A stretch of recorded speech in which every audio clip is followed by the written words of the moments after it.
Hi everybody, I'm Libby. I'm from the Brotherhood of St Laurence NDIS. We're the partners in the community on Mornington Peninsula and Bayside.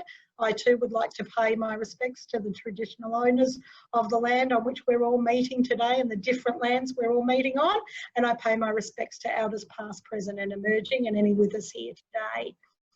I am going to talk to you about a little bit around accessing the NDIS as a starting point for students who might need to make access before we look at some of the employment options.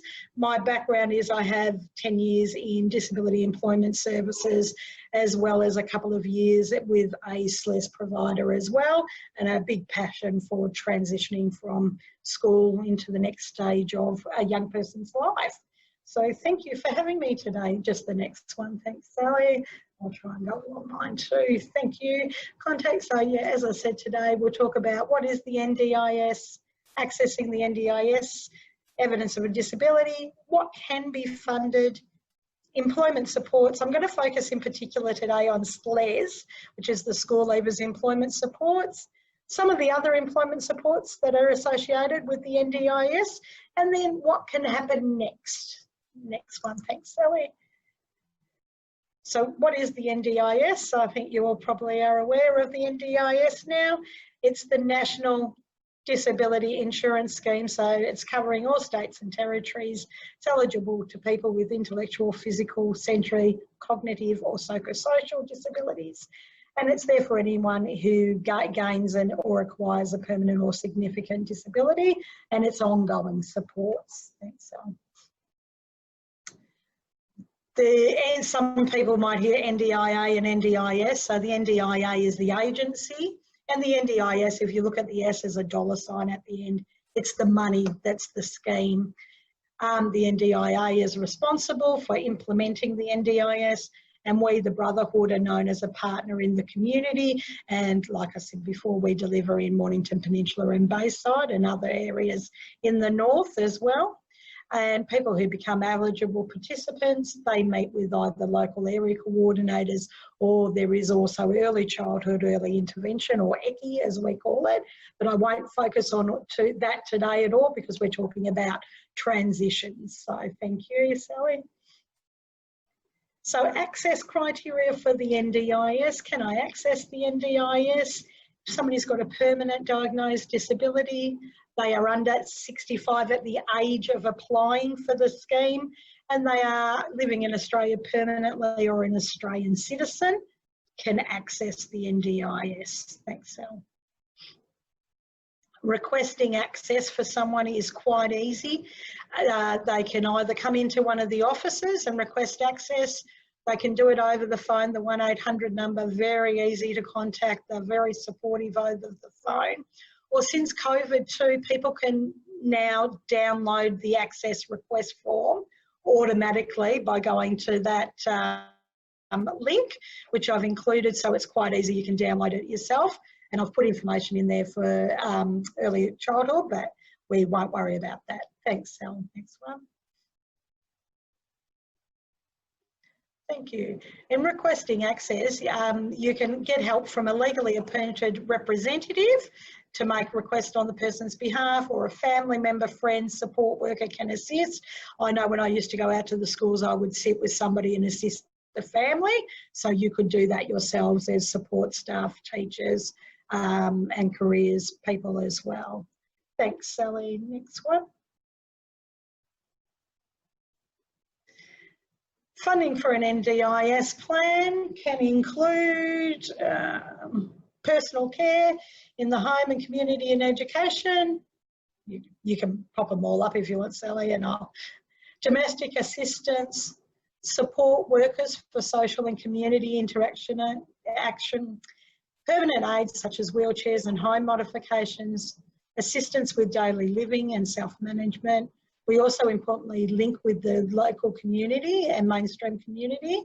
And the important one is supports to higher education and to develop new skills for qualifications and to find and retain employment. Thanks, Sally. Some of the frequently asked questions we sometimes hear is, does the NDIS support families and carers? We do indirectly benefit families and carers by the support we give the participants. The NDIS is not linked to the disability support pension, so some people are worried that if they're on one, they can't get their DSP, so that is not the case. They are very, very separate. One is a payment to support you day to day. The other one is your care and the support you need for everyday living. The NDIS does not replace other government and community services. They are still there. Beautiful. And what support can the BSL provide our school community? We can assist you with access, knowledge, community links, and help you with any services you're unaware of, or help you with families who may need to make access to the NDIS. And I'll go through some of the things we can do to help you a little bit later as well. Thanks, Sally. The employment landscape and the options. So there are a number of options, and we're looking at, it says there in the person in the middle, my employment options after year 12, but these can also apply to people who are leaving school who may not finish school as well. So there is, of course, DES providers, so disability employment services, which are a mainstream services. People linking with disability employment services don't need to have that built into their NDIS plan. There's independent pathway support for informal networks, which I'll talk a little bit about that later. NDIS funds employment supports for school leavers employment support, SLES, and Australian Disability Enterprises and support in employment. And we'll also look at some other base community employment programs such as volunteer work and everything as well. Thanks, Sally. So just a little bit of information around Australian Disability Enterprises. So when we talk R&N, we're talking, for anybody who doesn't know the NDIS, R&N means reasonable and necessary. So where supported employment is a reasonable and necessary support, that will be built into somebody's NDIS plan. Australian Disability Enterprises were originally designed to build skills to transition somebody from a supported work environment to open employment eventually. And the NDIS funds support employment in a participant's plan. How that is funded has just changed recently, so there's a little bit more support, not on the old levels that they used to be anymore. The next one, which many of you will be aware of and have great links with, school leavers employment support. So this is often a 2-year funded support. Over the 2-year, the aim is hopefully that the person within the school leavers employment support program will eventually be able to lead to paid open employment and maybe link with a DES if required. And good for somebody who may not quite be ready for a disability employment service. So a disability employment service, or a DES, means that the person coming in needs to have the ability or capacity to work 8 hours or more. So sometimes this isn't suitable for some of the people first leaving school. So they need to be able to do that either as they're coming in or within 2 years of the service in a DES. This is a mainstream service. Like I said before, we wouldn't fund DES because they're funded by the Australian government, but we would include that in a plan just as part of somebody's mainstream or community supports. We always look at mainstream and community supports because that's how the NDIS stays financially viable. Thanks, Sally.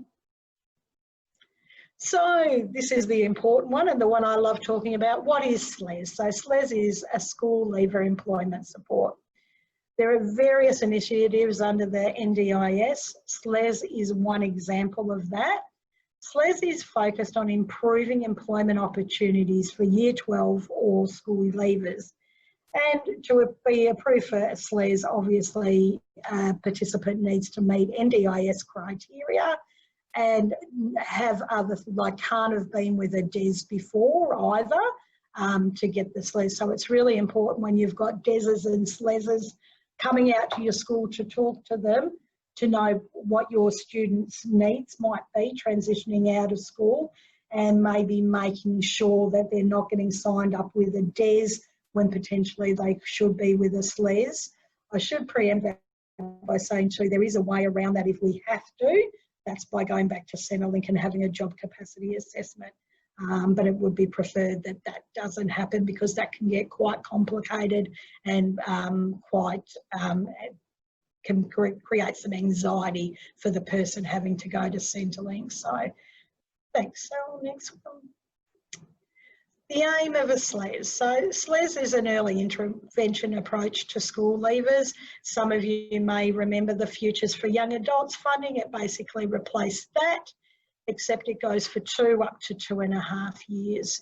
It's designed to support a transition from school and into employment, and it provides employment pathway options for students who may have typically accessed either a day service or gone straight to an ADE. The SLES aim is to build the capacity of an individual so they can then engage with a disability employment service provider. So the aim of it is to obviously improve employment outcomes, build on pre-employment skills, hard and soft skills, increase confidence and career aspirations for employment, partner with education to support the pathway from school to employment, engage with providers who understand the needs of employers and are willing to innovate, and help inform consumers and exercise choice and control when it comes to using services. So, yeah, using a SLES service, and you know, some people may not know this, people can use two SLES services if they want to as well. It just may mean that each service only gets half. So if you see a little bit from one and a little bit from another, you can use the two. I know. I only learned about that the other day, Sally. I see your face. Yeah. Next one, thanks, Sally. What does a SLES provide? Now, they're all an individual support, so they'll all offer some different things, and you'll have seen a few different ones. Some of them offer more one-on-one, some of them are more group-based. There should be some element of one-on-one with the SLES work, and it's an individual support to get ready for work. So they'll look at things like money handling, time management, do some discovery activities around what areas of interest somebody might have to try and explore things a little bit more. They'll get work experience in open employment, but with a support person, which is really, really important. Learning how to take instructions at work, and a lot of it at the start might be around travel training, because the student may have always caught the bus to work, so bus to school, so now they need some travel training on getting around.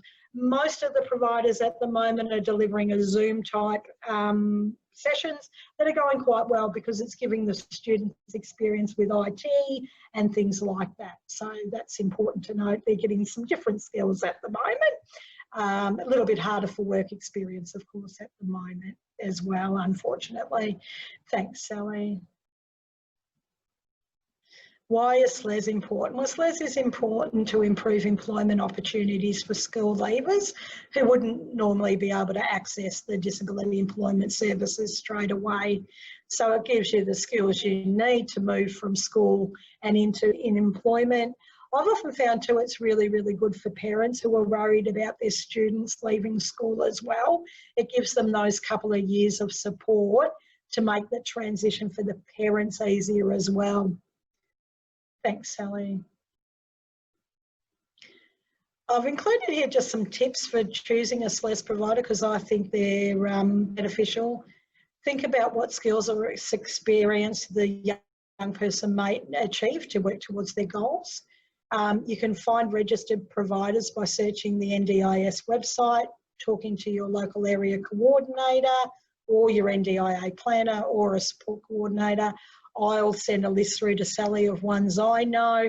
Please let me know too if there's any that you know that are missing off that list that I haven't included, because I like to give as many options as I can, because the NDIS is all about choice and controls, so people have plenty of choice.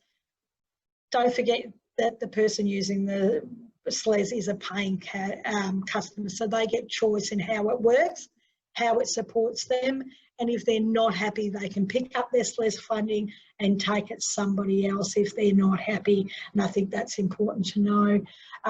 Also, there are a lot of DES providers that are SLES services as well, so sometimes people can see the benefit of having that transition because it's quite easy. They've already met the person and been going to the services. At plan review, we'll check and see how a person's progress is going. We also monitor participants along the way of their plan, so we would check in with them and see how they're going, especially at the moment. We're doing a lot of phone calls to check in on participants during COVID. And the local area coordinator and the NDIS planner will also discuss any other supports you may need in addition to your SLES funding to achieve your goal. So there might be things around occupational therapy, behaviour management, support with maintaining and building relationships, or some support for some individual independent living skills that will then help you with your work-related goals. Thanks, Sally. Some questions that maybe the young people or you as support staff and career staff could ask. What supports could they recommend for the young person, and where do they think there might be room to develop further? Do you provide one-on-one support or group support? Because you guys know all your students so well, you would know what one suits better for a participant. The qualifications of the staff or the experience too. What types of businesses or companies have you placed people in? And what types of jobs are they doing? And is that in line, I guess, with the individual goals is a big one. Are they just placing everybody in a, Woolworths packing shelves, or is it a little bit more individualised? So if somebody wants to get experience working with animals, that they're getting that individualised experience. What range of jobs do you offer and would give me the opportunity to learn new skills while I work for you, like working for it? How many of your participants have gone on for a job in open employment? And this is a big one. Check that, because they should have some great statistics now, depending on the provider. So making sure that there is a number that are going into open employment. And it's not just based in an ADE. There will be a number that will end up working in an Australian disability enterprise. That's okay, but the large majority of people should end up hopefully in paid open employment with the right support they need. And how long are most of the participants staying in a job? Are they going in and having a job every other month, or are they staying and getting long-term employment? And I think that's a big one. For it to be successful, it should be long-term, not just a couple of months. So that's an important question to ask. Thanks, Sally. I'm going to talk a little bit about an Australian disability enterprise, because these are some of the things that we do build into people's plan. People who may not be eligible for a SLES program, who need more support or want to work a little bit more with support. So an Australian disability enterprise, they're normally a non-for-profit organisation providing supported employment for people with disabilities, so more severe disabilities. ADE provide a wide range of employment opportunities, and they do operate within a commercial context. There are a number of ADEs across Australia, and probably one in most of your areas that you would all know would be Marriott or Wallara, of course. And I know a couple of you have great experience with Wallara, and I know we've been and done a tour there too, I think with you, Sally, one stage. So, and ADEs are funded by the Australian government to run what they run. We build the funding in to help support the person in work, and we look at it now. It used to be a block funding based on a DMI level, it was called. Now it's more in line with the amount of support a person needs. Is the person relatively able to work most of the day on their own, or would they need one-on-one support the whole day? So now it's built in that context. Thanks, Elaine. What do ADEs do? It enables people with a disability to engage in a wide variety of work and meaningful work too. So packaging, assembly, production, recycling, nursery work, garden and maintenance, landscaping, cleaning services, laundry services, food services. I think most of them now are doing a huge variety. So offering, you know, work in retail outlets and things as well. So they do offer very similar working conditions to other employers. The difference is there is the support there if the person needs it. Thanks, Ellie. Other employment supports we offer. There are a number of other employment supports we can offer. So supports for the jobs you have to assist you to maintain or improve that job. So that might mean you need support to constantly get to and from work, or that you may not be eligible for ADES because you're already in work, or because you may not want to do 8 hours of work a week. So we can help you with a support person if you need it, to work with you one-on-one. And there's been a bit more of a move on that since July to have more one-on-one support coaching and things like that in employment. So that's really, really exciting. Customised employment. Some of you would have heard about this, some of you may not have. Customised employment is a way of personalising the employment relationship between a candidate and an employer to meet the needs of both. So the individual's skills, interests can be identified in a process called discovery, and then a job is custom made based on that. So a person may not be able to do the whole job, but they can do 2 parts of the job. So the employment is designed and created around those couple of things a person can do to get the job that they want in an area that they really, really love and have an interest in. Another big one at the moment, and there are a couple of organisations doing a lot around micro enterprises. So starting your own small business and doing some stuff around the support you would need to do that. So again, might be somebody getting you to and from work to make sure you can be there, or somebody supporting you while you do your job to make sure you're safe while you're doing it. Another one for people who may not be interested in doing SLES or are a little bit older and may have left school in the last couple of years, but maybe I know some of you get students returning or ex-students coming back who you know aren't doing a lot. So it's a discovery-based process, working with a support worker or job coach one-on-one to look at some options, explore options, and they're based on your interests and hobbies to try and come up with something that might be suitable for somebody. And of course, a very important one, and I know a lot of you do a lot of work around this through your schools and everything, so volunteer work or work experience. So we can link with volunteer groups or community groups to find some volunteer work for a person, helping them make that link, and of course, maybe where necessary, building in what supports a person would need to do that work. So again, somebody to get them to and from work, or somebody to be there with them for, you know, the 4 hours or 6 hours they might be at work that day, to make sure that that work experience and volunteer work is a really, really positive experience and may in fact lead to some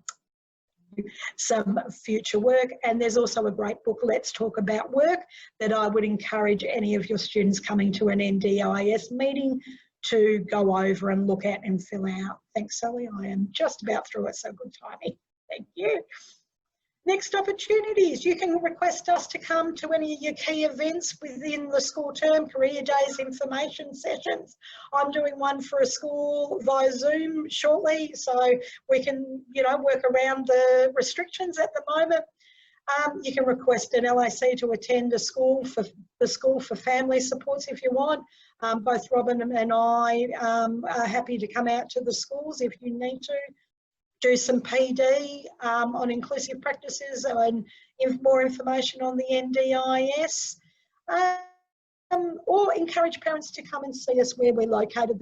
We've got an open door policy here. We're still working, so they can ring us or contact us. And we'll certainly be sending out a resource tool that we're going to co-design with schools to see what your needs are and what you would like. And any questions? I think I got through it in time, Sally.